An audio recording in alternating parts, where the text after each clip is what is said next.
Jerry Sandusky scandal at great length, and it just goes to show that this trial not only impacts central Pennsylvania, but millions of people across America really want to know what will take place inside that courtroom. It's almost 2 a.m. Now becomes one of the more hectic times during a weekend shift for police officers. We actually have some breaking news going on right now from the block ahead of us. Apparently there was a police pursuit called in from the county, and the cars just crashed 1 block up from us. You can hear the sirens in the background. 9 blighted properties are scheduled to be knocked down, and that'll make 31 for 2012, a city record. And she says by next spring, 25 more blighted properties are scheduled to be demolished.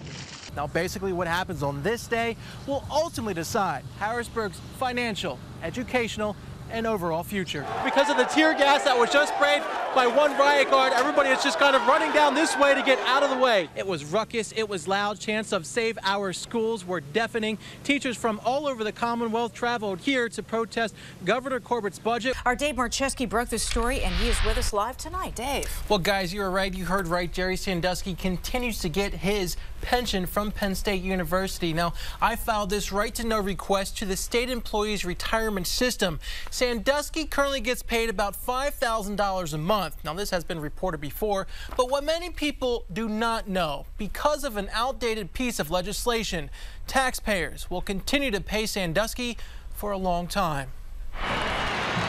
You see him blinking those eyes and trying to fight back the tears. Carried off the field, Jerry Sandusky's final game, an Alamo Bowl victory on December 28, 1999.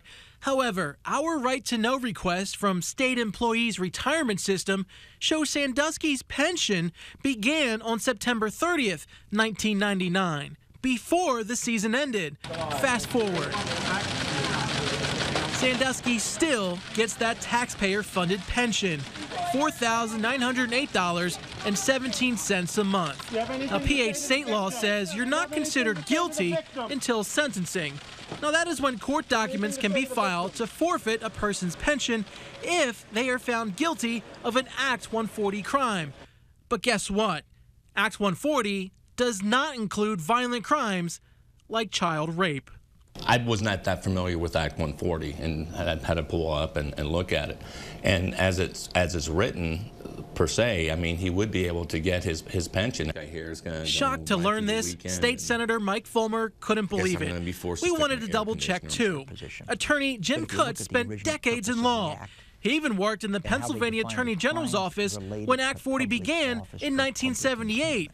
We asked him. And regrettably, the crimes of which Mr. Sandusky was found guilty by this jury probably don't comport with the parameters of the statute. Yes, your hard-earned tax dollars will continue to pay a portion for convicted child rapist Jerry Sandusky's $59,000 a year for the rest of his or Dottie Sandusky's life. I don't like it. I mean, I don't like my dollars going to a child molester. That's the bottom line. And you know, he's still getting rewarded for his actions over many, many years. I think it's terrible that he gets our tax money, and I think, you know, something needs to be done about it. Currently, there are several proposed bills that would amend Act 140. House Bill 1567 would include corruption of minors. No one, I think, ever thought that you would have something so heinous coming out of people in public positions. But you're right. I mean, we should be very watchful on how taxpayers' monies are being spent. However, even if those bills were passed now, Sandusky would still get paid. There are times when the General Assembly has passed bills and there have been efforts to apply it retroactively, sometimes with success, but in the criminal setting, it is an uphill battle to apply conduct retroactively. What about his previous employer? Can Penn State cut off funds? No, says Cutts. The contract is binding between the public employer and SERS. I don't think Penn State could do anything if they wanted to. Or the people of Pennsylvania need to make sure that we push the right kind of reform so that situations like this don't arise again.